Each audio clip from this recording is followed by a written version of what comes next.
I don't think we should fight a war against China. I definitely don't think we should fight a war against Russia. But you can't say the world is going to be a better place when China and Russia control the majority of it. You just can't say that. I'm sorry, you just can't. No, you can't. And yet they're making that a dead certainty. Wow. Well, I saw Trump said he could close that in 24 hours if he wanted to. Do you think he could?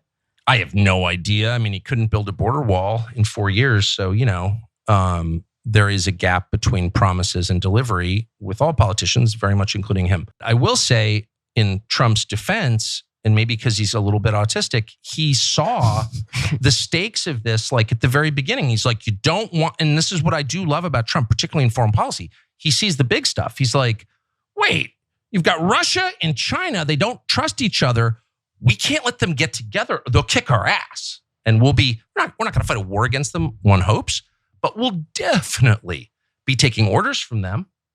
Definitely. Mm-hmm. No. And he said that 5 years ago when everyone's like, shut up, racist. Okay, he's a racist. But is he wrong? All right, so a lot of ass kissing, but let's not forget the smooth way he slipped in. Trump's a little bit autistic.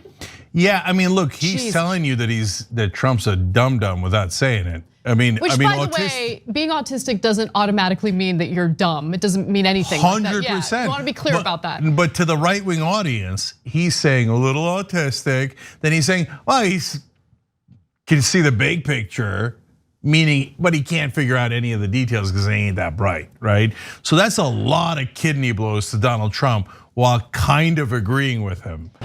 So again, anybody who had a hand in, say, like the last 5 wars that diminished American power, killed Americans, made us poorer, hurt the United States long-term in very real ways. Anyone who participated in any of that should probably bow out of the conversation about the latest war.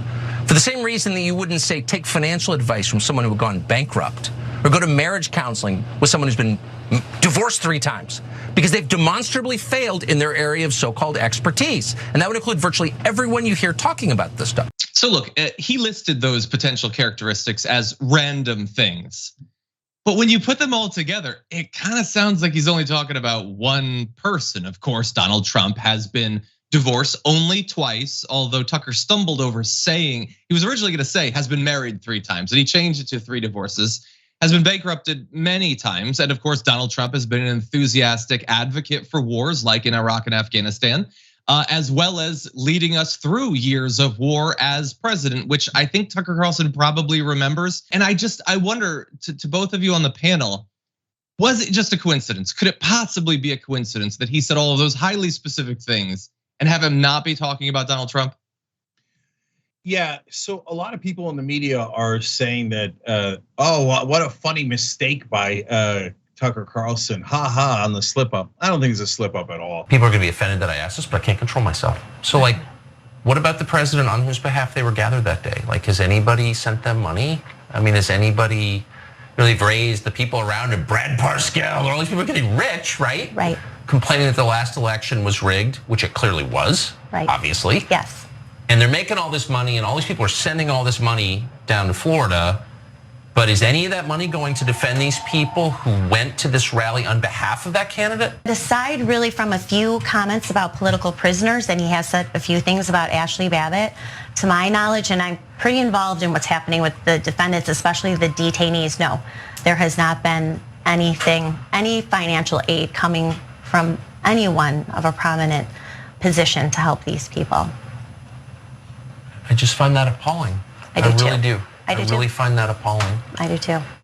Come on, guys. I mean, look, he could afford acting lessons. That was so obviously fake. But they'll buy it lock, stock, and barrel. Nobody watching the realizes this. I find it appalling. Come on. Yeah. Come on. Okay, whatever. He doesn't find it appalling. Yeah, I'm going to say a bunch of things. It's a political move. Yeah, I'm getting the vapors. I find it appalling. I really do. I really do. What is is this Mexican soap opera, a Turkish soap opera, a Korean soap opera? What is this? He almost should have looked away from her and spoken to the camera. You know how they do in the soap opera? I find it appalling. And the camera pans into his face a that's zoom. Right. Yeah. Okay, by the way though, Julie Kelly's actually right. So Trump is not supporting those people. They did go to support Trump and he has abandoned them and he is sitting on $100 million. and putting it in his pocket like we always told you. 100%.